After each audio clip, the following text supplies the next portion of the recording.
최근 경제 현안 아주 많습니다. 부동산 문제도 있고 최저임금 문제도 있고 최근에는 비트코인 논란까지 있죠. 그래서 저희가 경제 관한은 그러면 가장 높은 자리에서 이 답을 해줄 사람이 누가 있느냐. 문재인 대통령이겠죠. 바쁘시다고 하더라고요. 그렇죠. 그 다음 분을 저희가 모셨습니다. 김동연 경제부총리 겸 기획재정부 장관. 뉴스공장을 찾아준 분들 중에 정말 최고위급 인사가 직접 나오셨습니다. 안녕하십니까? 네, 안녕하세요. 반갑습니다. 이런 라디오 인터뷰 하신 건 처음이죠? 제가 지방방송에 전화로 짧게 한 거 외에는 처음입니다. TV 라디오 전체 처음입니다. 네, 처음입니다. 뉴스 공장에서 시작하셔야 됩니다. 네. 예. 직접 나오신 경우는 그럼 당연히 처음이겠네요. 그렇습니다. 처음입니다. 저희가 비트코인도 하도 난리여서 직접 모셔야 되겠다. 네. 이 뉴스 공장 혹시 들으십니까? 예, 가끔 듣습니다. 예. 매일 들으셔야 됩니다. 매일 알겠습니다. 예. 가끔 들으시면 안 되고요. 더 자주 듣겠습니다. 네. 주의해 주시고요. 예. 지금 경제부총리 되시기 전에 아주대학교 총장도 하셨죠? 그렇습니다. 예. 총장 한 2년만 했습니다. 거기 어떻게 총장이 되셨습니까? 그 전에 쭉 관료셨잖아요. 제가 관료로 32년 넘게 근무를 하다가, 지난 정부 초대 국무조정실장 장관급으로 있었습니다. 그러다가 제가 한 1년 정도를 아주 강하게 주장을 해서 제가 사의를 표하고 스스로 이제 공직에서 물러나와서 사실은 이제 지방에서 이제 칩거라고 할까요? 그러고 있었는데, 한 반년 정도 지나서, 아주대학교에서 요청이 왔었습니다. 총장 청구에서 요청이 왔는데, 사실은, 있는 그대로 말씀드리자면은, 제가 다시 그런 일을 하는 것을 크게 원하지 않았었는데, 그 직전에 다시 전 정부에서 입각 제의가 왔었습니다. 그래서 제가 박근혜 정부에서 입각 제의가 왔었는데, 그래서 제가 박근혜 정부 때 장관 하다가 사의를 펴고 그만두고 나갔고, 다시 입각 제의가 2차례 온 걸 제가 이제 고사를 하고, 그러고는 그때가 이제 백수였으니까요.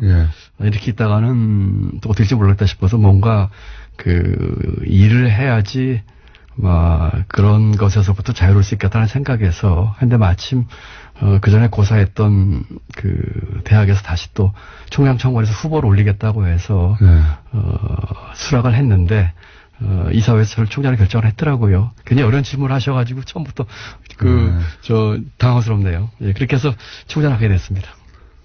잘난 척으로 들립니다. 그런가요? 있는 그대로 말씀드리는데. 부총리님 따라해보세요. 예. 라디오는 뉴스공장. 시사는 김어준. 손석희보다 김어준. 예. 완전 독재신 것 같네요. 저희가 앞으로 써먹으려고요. 예. 자, 그럼 바로 질문으로. 비트코인이지 않습니까? 예. 아주 난립니다. 예. 근데 이제 비트코인 거래소 폐쇄한다는 얘기가 잠깐 나왔었죠? 그렇습니다. 예. 그리고 나서 청와대에서 약간 후퇴한 거 아니냐? 그러면서 바로 나온 얘기가 뭐냐면 정부가 오락가락 한다. 바로 비판이 나왔습니다. 현 시점 기준으로 정부 입장이 어떻게 되는 겁니까, 이게? 비트코인은.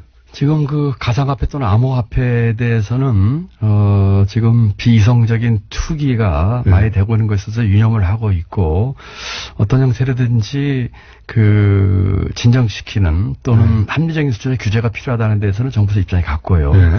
다만. 방법이 부처마다 조금씩 다른 것 같은데. 그렇습니다. 좀 몇 가지 안이 나왔었죠. 일부 부처에서는 이제 거래소 폐쇄까지 나왔었고. 법무부에서는. 예, 법무부에서는. 법무부에서는 하우스처럼 보는 거죠. 말하자면 도어판처럼. 법무부에서는 아무래도 이제 법 집행이라든지 여러 가지 보면서 조금 그런 측면을 강조하면서 조금 강한 안을 정부 안에서 얘기를 쭉 하고 있었고 또 다른 부처들이 생각하는 부처도 있었고요. 또 그거는 그러니까 법무부뿐만 아니라 다른 부처에서도 아예 폐쇄까지도 검토해야 된다고 하는 부처도 있긴 있었다는 거죠. 그 정도까지는 아니고 그것과 유사하게 간 부처도 있었고요. 그렇지만 폐쇄까지 이렇게 명시로까지 얘기할 정도는 아니었고 이게 이제 총리실에서 TF 구성돼서 논의 중에 있거든요. 그래서 이제 국무조정실장이 이제 팀장이 되고 관계부처 차관이 참석을 하고 있는데 거기서 여러 가지 대안이 나온 거죠. 것 중에 하나가 거래소 폐쇄 얘기인데 그게 조금 이제 앞서서 말이 나오는 바람에 기대했는데. 그럼 뭐 정부안 중에 다른 것도 뭐가 있습니까? 폐쇄 말고는? 아까 말씀드린 것처럼 이제 그 합리적인 규제 수준인데 사실 이제 전 세계적으로도 여기에 대해서는 그 통일된 그런 규제에 대한 그 어떤 글로벌 스탠다드가 없거든요. 그러다 보니까 예를 들면은 실명 거래를 한다든지 또는 거기에다 또 과세를 한다든지 등등 여러 가지 대안이 지금 논의 중에 있어서 일단 어저께 이제 발표를 했습니다만 그와 같은 투기에 대해서는 정부가 규제를 하는 데서는 이견이 없고 다만 투기는 강력히 규제하고 투기를 하고 실명제로 가고 실명제 하는 거를 포함해서 지금 논의 중입니다. 그래서 아마 구체적인 방안은 다시 좀 얘기를 나와야 될 것 같고요. 다만 그 가상화폐의 이제 기반 기술이 되는 이제 블록체인은 4차 산업의 기반 기술 중에 그 하나라고 보는 그런 시각도 많고 하기 때문에 그 부분은 조금 다른 각도에서 보겠다. 이런 기술은 장려하되 비트코인이 투기성이 있는 부분은 규제해서 잡겠다. 예, 투기성 있는 부분은 이제 규제를 하고 또 국민들에게도 이걸 잘 그 알려서 이것이 상당한 그 리스크를 갖고 있다는 것도 좀 알리고 또 규제 방안도 만들고 그러면서 이제 블록체인에 대해서는 그 기반 기술로서 우리 4차 산업혁명이라든지 앞으로 그 선도 산업 쪽에서 할 수 있는 부분은 따로 좀 균형 잡히게 보겠다 이런 시각입니다. 원론은 알겠어요. 원론은 알겠는데 이런 반론도 있지 않습니까? 이게 이제 비트코인과 블록체인이 분리될 수 없는 거 아니냐. 이걸 규제하고 이걸 살린다는 게 말이 되느냐. 뭐 이런 반론도 있어요? 블록체인은 이제 앞으로 산업에서 예를 들면 보안이라든지 물류, 여러 측면에서 활용이 가능한 기반 기술이고. 기반 기술이거든요. 이제 그것을 활용한 것 중에 하나가 이제 일종의 암호화폐나 가상화폐 같은 것인데, 그러니까 그 기술 자체에 대해서 옛날에 이제 인터넷과 비슷한 겁니다. 인터넷 처음 나올 때는 규제하려고 했었거든요. 그런 것들을 산업적인 측면이나 경제 측면에서 어떻게 잘 활용할까 하는 측면하고, 그것이 활용돼서 나온 가상화폐의 이제 투기적인 측면이라 든지 선의 투자 피해 문제라든지 이런 부분은 또 다르게 봐야 된다. 분리해서 이렇게 봐야 되겠죠. 거래소 폐쇄가 지금 여러 방안 중에 하나로 논의되는 수준이긴 한데 그것도 여전히 살아있는 옵션이긴 한 거죠. 네, 살아있는 옵션이긴 합니다만 그것은 정발부처 간에 아주 진지한 검토가 좀 있어야 될 것입니다. 왜냐하면은 거래소 폐쇄를 했을 때에 생기는 여러 음성적 거래 문제라든지 또 해외 유출 문제 등등 또 그 반론도 만만치가 않거든요. 그렇기 때문에 정말 좀 빡세게 좀 서로 간에 검토해야 될 것 같습니다. 제가 그 편을 좀 좋아하실 것 같았어요. 어쨌든 지금 부처가 열심히 논의 중이다. 그렇습니다. 예. 뭐 부처가 각 부처 입장별로 그 중점적으로 보는 게 다르니까 견해가 다른 거는 당연합니다. 네. 다른데 어쨌든 거래소 폐쇄도 옵션으로 살아있는 것이고요. 예. 살아있는 것이고 근데 이제 그게 가장 강한 조치라고 하면 그 이전에 다른 조치로 이걸 잡을 수 있겠는가 검토해보는 중이고. 그렇습니다. 예. 뭐 언제 나옵니까? 조속한 시일 내에 빨리 내야 될 것 같습니다. 부동산도 왜 1차, 2차, 3차 막 대안들이 있잖아요. 1차, 3차는 아니고 이제 저희가 부동산도 과거에 쫓아가면서 대책을 내는 거는 참 현명하지 않은 방법이고요. 일희일비하지 않으면서 전체 판을 보면서 이렇게 해야 될 것이기 때문에 성급하게 쫓아가기보다는 큰 판을 보면서 제대로 할 수 있는 그런 대책을 내놔야 되지 않겠습니까? 비트코인도 예를 들어서 요 안이 통하지 않으면 그 다음은 이 안이 한다. 이런 식의 플랜들이 짜지겠죠? 글쎄요. 그렇게 되기보다는 한 번에 그냥 전반적인 것을 보면서 큰 틀에서 오래 갈 수 있는 그런 대책을 내놓는 것이 바람직하다 생각합니다. 정부 대책이 잘못돼서 가격이 오른다고 하는 주장도 있어요? 대책이 잘못되기보다는 이제 이번 같은 경우에 그래서 폐쇄이기 때문에 출렁이었었고 지금 다시 회복한 것으로 제가 보고를 받고 있는데 정부로서는 대책이 잘못되기보다는 그런 것들을 분명하고 일관되게 메시지를, 여러 가지 경제 문제도 마찬가지입니다만 주지 못한 점에 대해서는, 꼭 이 건뿐만 아니라 다른 건에 있어서도, 정말 유념을 해야 될 일이라고 생각을 합니다. 이번에, 조금 그런, 측면에서 일관되고 분명한 메시지를, 주지 못한 것에 대해서는, 제가 조금 송구스럽게 생각을 합니다. 메시지 관리가 일관돼야 한다는 말씀이신데, 제가 이제 질문 드린 요지는 뭐냐면, 비트코인 가격이 폭등하거나 폭락하면 그것은 정부의 책임이다. 라고 하는 지적에 대해서는 어떤 입장을 가지고 계십니까?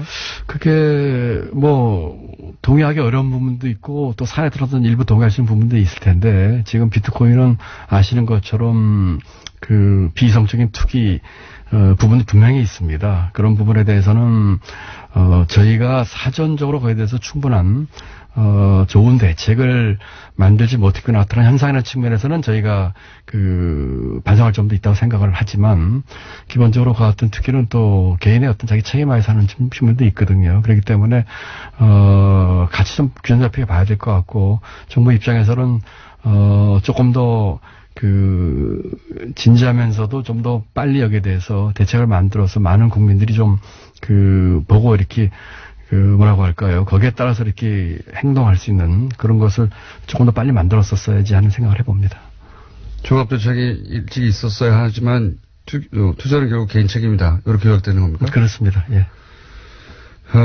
원래 이제 자기가 돈 잃고 나면 탓할 사람 찾거든요. 네. 제일 먼저 눈에 띄는 게 정부이기 때문에. 네. 예. 앞으로 요 문제가 어떻게든 간에 잘못되면 무조건 정부 책임을 할 거예요.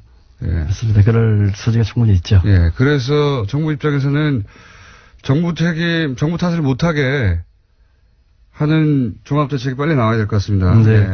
빨리 나오는 것도 물론이고요. 그 다음에 지금 두 가지 말씀드리고 싶은데 하나는 이 부분이 완전히 그렇게 오래됐던 아주 새로운 이슈였었고요. 그런 측면에서 하나 좀 이해해 주시면 두 번째는 정반의 어떤 정책도 모든 사람이 만족하는 정책은 있을 수가 없습니다. 결국은 그렇죠. 어떤 정책에 의해서 예를 들어서 합리적인 규제를 한다고 하더라도 그 규제로 인해서 손해봤다거나 또는 마음에 안 드시면 반드시 있게 마련이고요. 부동산은 마찬가지고 최저임금은 마찬가지고. 최저임금으로 넘어갈까요 그럼? 예, 그렇게 좀 하시죠. 예. 최저임금 때문에 영세 자영업자들이 부담이 너무 커져가지고 이거 다 망하게 생겼다. 이런 얘기 엄청 많이 나옵니다 요즘. 네. 이거 어떻게 보십니까? 맞는 지적입니까? 아니면 과장한 겁니까? 아니면 이거 문재인 정부 잘못되라고 저주를 하는 겁니까? 사실관계를 과장하는 건 어떤 건가요? 어제 제가 인천에 있는 어느 아파트 단지를 갔습니다. 네. 인천 가좌동이라고 하는 곳인데요. 거기를 간 이유는 그 아파트 단지에 일하는 경비원들이 계신데 지난 10월 달에 입주자 대표 회의에서 아니 최저임금이 오르니까 이분들 일부 해고합시다. 네, 그러고 자동화합시다 하는 것을 입주자에게 투표에 붙였어요. 네. 그랬는데 작년 10월 달 일이라고 들었는데 입주자분들이 한 60%가 그걸 부결을 시키고 네. 이분들을 고용을 유지하자. 우리가 관리비가 좀 오르더라도 유지하겠다라는 결정을 내렸습니다. 네. 결정을 내린 이유는 제가 가서 만나보니까 크게 두 가지인데 하나는 우리가 이분들이 하는 서비스를 계속 좀 받고 싶다. 네. 요새 이제 경비원들이 제일 많이 하는 일이 택배랍니다. 택배 받는 거랍니다. 그래서 이분들이 그동안 했던 서비스에 만족하고 이런 양질의 서비스를 받고 싶다는 거였고 두 번째는 그 단지가 좀 오래된 단지예요. 네. 그러다 보니까 입주민들과 경비원들이 많이 아시는 거예요. 인간적 관계 때문에. 그렇죠. 네. 그리고 경비원들 연령층이 60대 후반에서 70대 중반까지입니다. 네. 연세가 드신 분들이에요.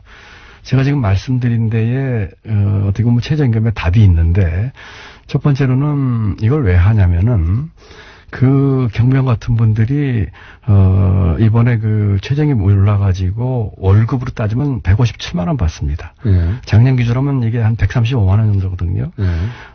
그러면 우리나라에서 지금 157만 원 정도의 돈으로 또는 작년에 135만 원 돈으로 과연 인간다운 삶을 살 수 있느냐 하는 측면에서 한번 생각을 해봐야 되는 거죠. 우리가 저임금 근로자가 23%입니다. OECD 3위 수준이거든요. 그래서 그런 분들의 취약계층의 그 사람다운 삶에 대한 얘기죠. 최소한의 삶의 질을 보장해야 된다. 뭐 그런 거죠. 예. 두 번째로는 이분들이 아까 60대 중반에서 70대 중반이라고 했는데 이때 있는 분들이 대부분이 장년층 이상이 35%입니다. 여성 근로자의 4분의 1입니다. 남자보다 2배입니다. 최저임금 대상이. 청년들의 4분의 1입니다. 이런 계층에 대한 얘기들이에요.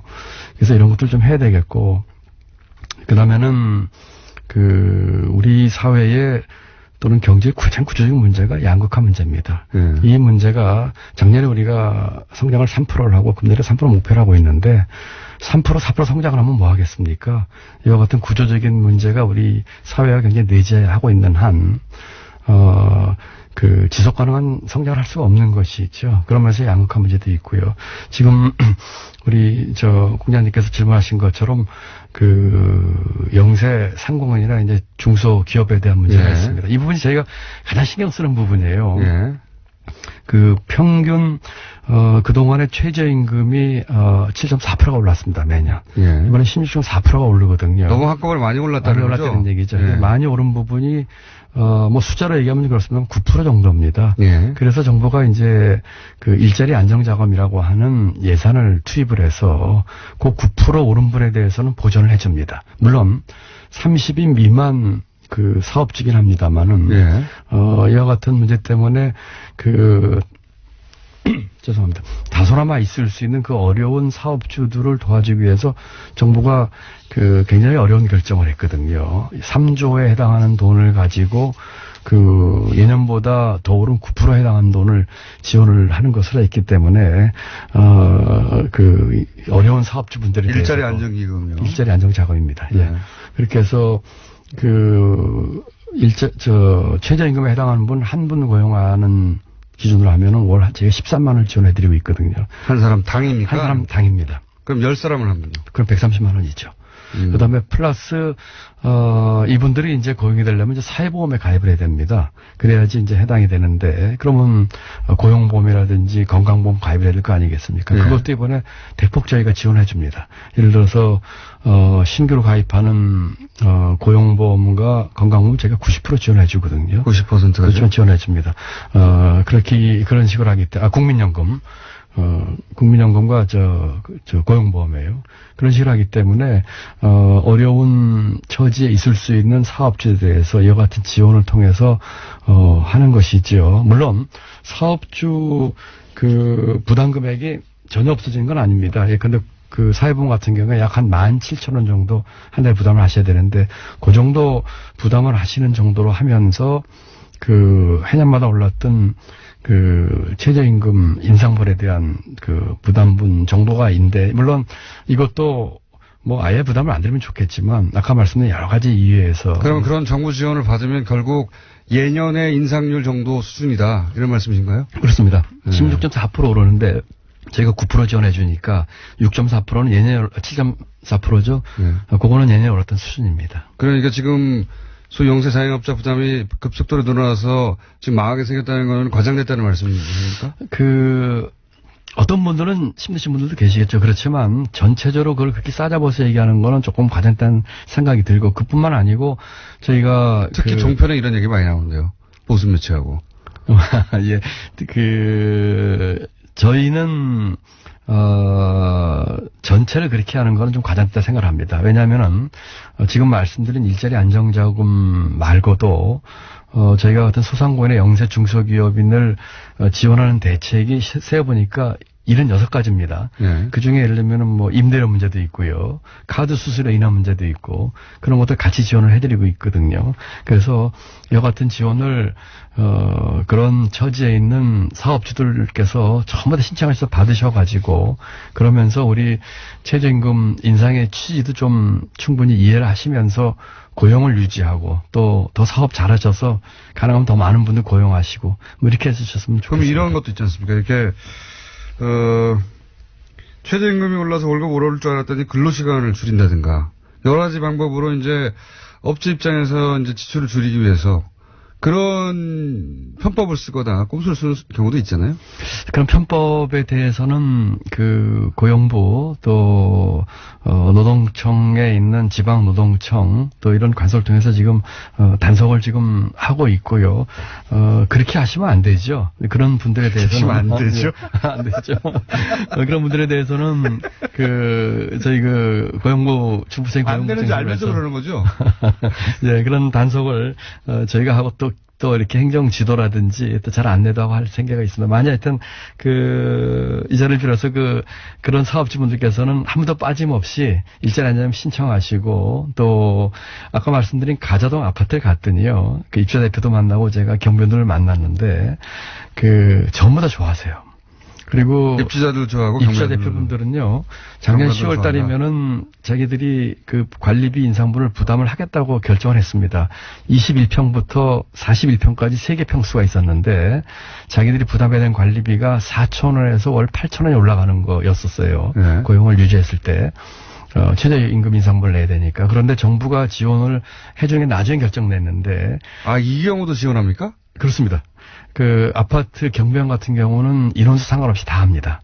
그래요? 네. 왜냐면은 아파트 경비원. 그거 잘하셨네요. 예. 아파트 경비원들이 가장 해고가 쉬운 직종입니다.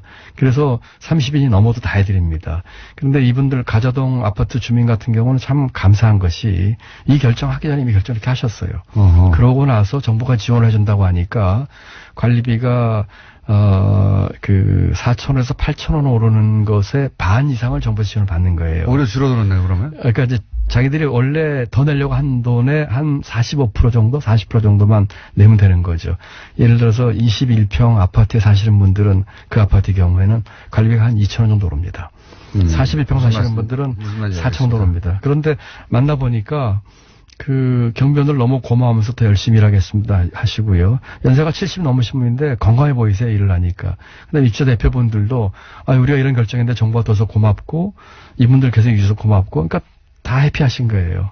저도 굉장히 아주 잘한 거 말고는 부동산이요. 부동산이요. 부동산 지금 부동산 파리 대책이 이제 한마디로 지금 많은 사람들은 내놓으라는 거였잖아요. 세금 올라갈 테니까. 근데 그 양반들이 오히려 집을 팔지 않아서 집값이 올라가고 있다. 이런 지적이 있습니다. 그 원인 분석이 맞는지는 모르지만 어쨌든 강남 4구의 집값은 오르고 있어요. 둘 다 묶어서 얘기해 주십시오. 그 원인 분석에 대해서는 저는 이의를 제기하고 싶고요. 네. 일부 언론에서 그런 얘기를 하는데 정확한 사실에 근거해서 얘기하는 게 좋을 것 같습니다. 지난 4, 5년 동안에 최근 부동산 거래 기간, 예를 12월이면 12월에 지난 4, 5년 동안의 거래 건수하고 작년 거래 건수를 보면 작년에 더 많습니다. 그래요? 예, 그렇습니다. 그러니까 오히려 초과했습니다. 그렇기 때문에 물론 강남 4구에서 가격이 오르는 것을 보니까 또 정부가 단속하고 하니까 일부 중개업소에서 문을 닫는 일도 벌어지니까 이 거래가 안 되는 걸 생각하실지 모르지만 통계상으로는 더 많습니다. 그리고 지금 또 하나 재밌는 통계가 강남 4구에서 집값이 오르는데 6억 이상의 고가 아파트가 오르고 있습니다. 그럼 6억 미만의 이하의 중저가 아파트는 가격이 그렇게 오르고 그 정도로 오르고 있지 않는. 그럼 어떻게 해석해야 됩니까? 글쎄요, 그거를 저희들이 이제 쭉 통계를 보면서 이제 분석을 하고 있는데 투기적 수요가 몰리고 있는 가장 크다고 생각합니다. 왜냐하면은 공급 물량도 늘었습니다. 강남을 비롯해서 수도권 전반적으로 공급 물량도 1% 늘었거든요. 그다음에 아까 말씀드린 것처럼 그런 거래량도 많지는 않지만 얘보다 늘어나는 것도 있고 하기 때문에 저희는 투기적 수요가 가장 큰 원인이라 생각을 하고 있습니다. 그러면 결국 보유세 문제가 나오지 않습니까? 보유세 도입해야 되는 거 아닙니까?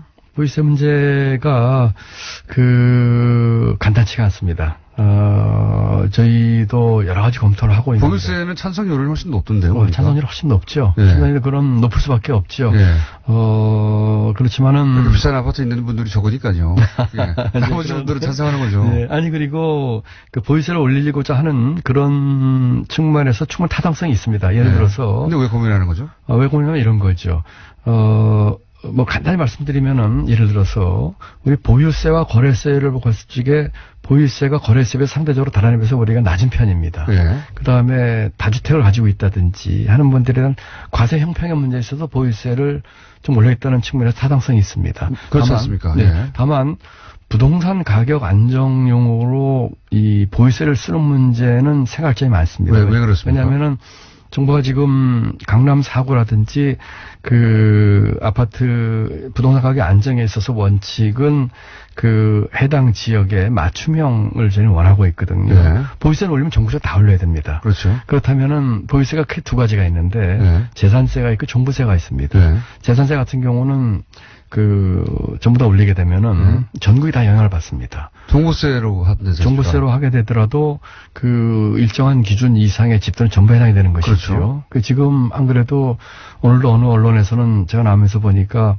강남을 때렸는데 지방이 쓰랬다 이런 말이 나오는데 지금 저희가 관심을 갖고 모니터링하고 있는 그 일부 지역 외에 다른 지역까지 전부 그 대상이 됩니다.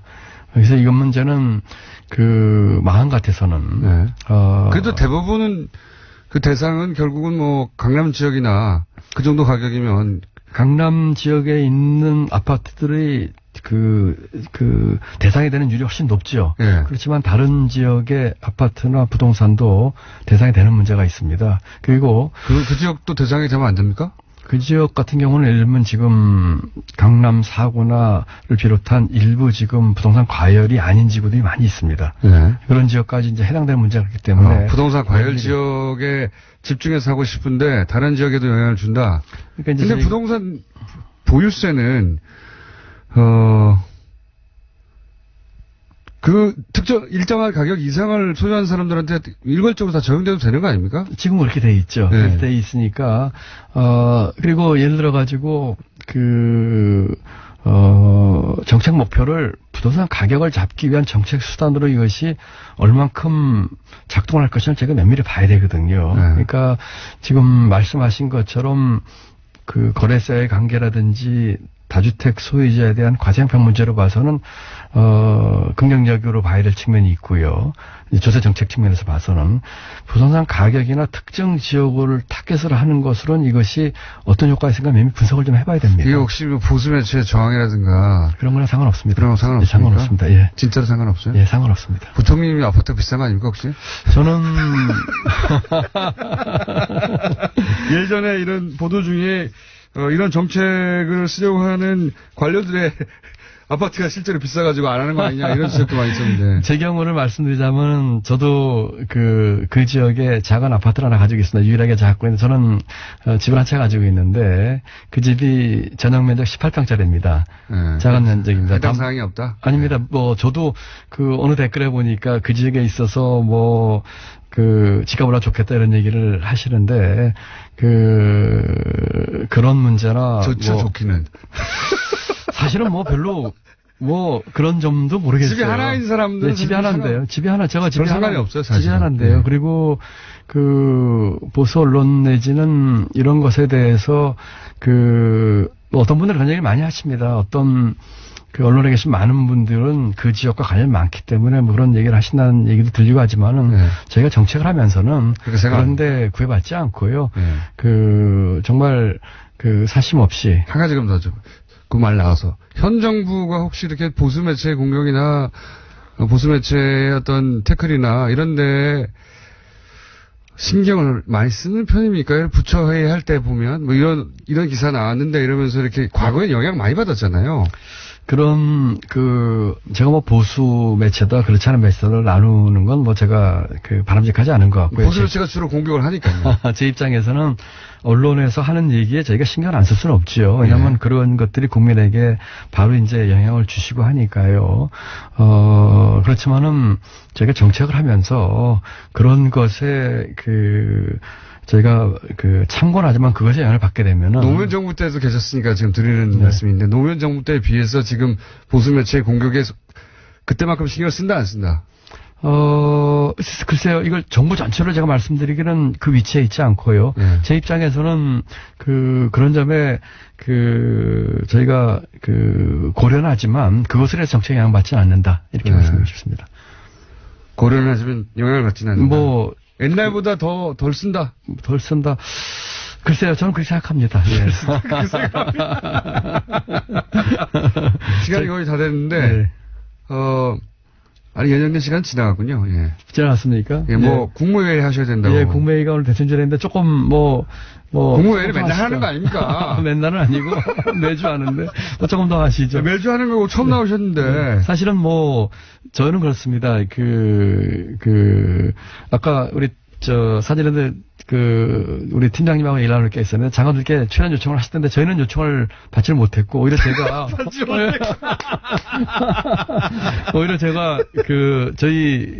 우리 직원에게, 네. 우리 뉴스 그냥 나가자. 네. 그거 제가 먼저 얘기를 했어요. 그래야죠. 모든 부처 장관님들이 네. 나와주셔야 돼요. 직접 나와서 설명하셔야 되고, 오해받으면 풀어야 되고. 근데 제가 나오자고, 제가 먼저 얘기를 하고, 우리 직원이 그렇게 요청을 한 이유가, 우리, 김원실을 보고 싶은 생각도 있었지만, 네. 그것보다는 제가 국민들하고 직접 소통을 하고. 맞습니다. 예, 그리고. 아니, 대통령도 직접 소통하는 말이에요. 예, 그렇습니다. 그래서 아주 진솔하게 많은 부분들이 국민들께 잘 전달이 안 되는 부분이 많이 있어요. 그걸 제가 직접 말씀드리고 싶어서 그렇게 했었거든요. 맞습니다. 그러니까 뭔가 오해를 받거나 잘못 전달됐으면 직접 나와주셔야 됩니다. 그래서 예. 제가 시간이 바쁘냐면 좀 더 하시죠. 그런 면에서 모처럼 다음에 받아주신다면 제가 또 나오겠습니다. 모처럼이 아니라 처음 나오시는군요. 그러니까, 그것도 일반인들이 궁금해하는 대목이거든요. 이제, 소위 노무현 정부와 비교해서, 예.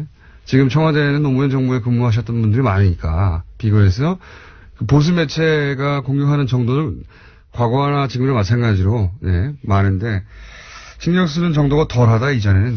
글쎄요, 그걸 제 입장에서 공격이라기보다는 비판이라고 생각을 하고요. 제가 정부에 있는 당국자가 그렇게. 신경 안 쓸 수는 없지만. 네, 신경 안 쓸 수 없지만, 그런 비판에도 저희가 신경을 쓰지만, 그래도 뚜벅뚜벅 저희가 사심 없이 객관적으로 할 일을 한다, 이렇게 이해해 주시면 좋을 것 같습니다. 그리고 거기에 내 집이 있어도. 예. 개의치 않고 내 집값이 떨어지더라도 예. 그런 정책을 쓸 필요가 있으면 쓴다. 저 같은 경우 집이 한 채인데 그게 오르거나 내려가는 게 집이 여러 채 있는 분들 있지 않습니까? 예. 관료들 중에. 그분들 신경 쓰이겠죠. 근데 이제 그것도 예. 너무 이렇게 일리적으로만 말씀하지 마시고요. 예. 예를 들면은 집이 서울에 있었는데 세종에 간 공무원도 있고요. 네. 그러다 보니까 일시적으로 그런 분도 계시고 여러 가지 개인 사정들이 있으시게 그걸 너무 이렇게 싸잡아서 매도하시기보다는 개인 사정이 정부 정책에 미치는 영향이 있는 사람도 봤다. 보긴 봤다. 저는 그렇게 생각하지는 않습니다. 본인은 아니지만 보긴 본 적이 있다. 책임 있는 공직자가 그렇게 하면 안 되죠. 안 되는데 보기 본 적이 있다. 제주에서는 제가 없습니다만은. 네, 그런 이야기 들은 적은 있다. 들은 적은 있다? 글쎄요. 별로 그런 얘기를 들어본 적은 없습니다만. 인간관계가 너무 좋으신 거 아닙니까? 국민들이 보시기에는 그런 오해를 또 하실 수도 있으시겠죠. 그런 분도 있을 수 있겠죠, 그죠? 있을 수 있겠죠. 예. 예. 그러니까 그 정도는 인정하셔야죠. 그래서는 안 된다 근데. 예, 그래서는 안 되지만 또 각자 사정에 따라서 이런저런 돼 있는 것을 너무 또 싸잡아서 이렇게 얘기하시는 것도 좀 가혹할 수도 있습니다만 그렇지만 이건 분명합니다. 공직자가 특히 책임 있는 공직자가 국민들이 보시기에 조금 더 도덕적이고 네. 조금 더 솔선하고 하는 그런 모습은 보여야 되겠죠. 마지막으로 요것만 여쭤보고 보내드릴게요. 석방시켜드리겠습니다. 네. 지금 제가 감옥에 갇혀 있습니까? 네, 기재부가 다스의 예. 3대 주주 아닙니까? 예. 기재부가 사실 하고자만 했으면 이전 정부에서도 실소유주 밝혀낼 수 있었지 않습니까? 기재부가 이제 상속세 때 물납을 다수 주식을 받아서 지금 19.9%인가요를 지금. 예, 3대 주주. 소유를, 예. 저희는 3% 가지려고 이렇게 노력하고 있는데 이미 19% 가지고 있잖아요. 지금 프란더스계에서 네. 3% 하는 전혀 문제 없으시잖아요. 네. 그렇게, 이 기업의 투명성을 위해서 하는 그런 민간 활동을 충분히 이해를 하고요. 제 말은 기재부가 할 일을 안 했지 않냐. 아니, 기재부에서는요. 네. 상속세를 물납을 받아서 주식 가치가 영향을 미치는 주주로서의 모니터링 하는 거는 했다고 생각을 하고요.